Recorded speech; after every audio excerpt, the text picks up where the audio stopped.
Quezon City LGU po, naglabas na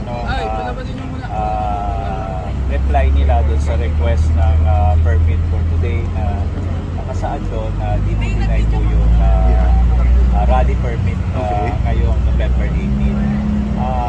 Anong cost ng pakibasa na lang doon, I think may na-violate yung memorandum of understanding. Kasi pumirma po tayo doon kasama yung MMDA at LGU at ang organizer.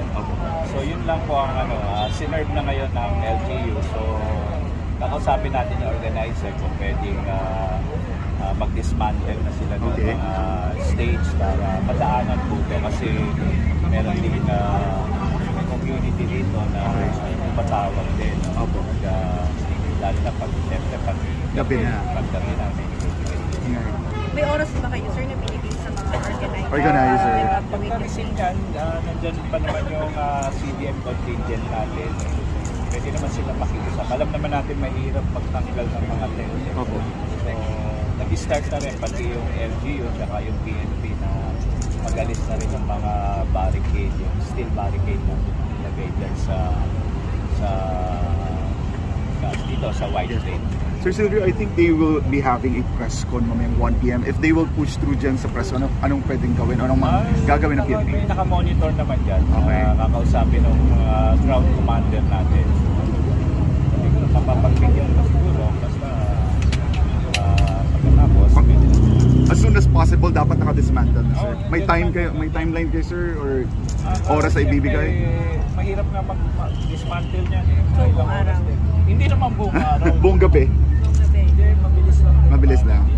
Oras lang din siguro. Okay. Because question lang po, any way to compensate para lang matuloy nila kasi may planet din daw sila na program mamaya.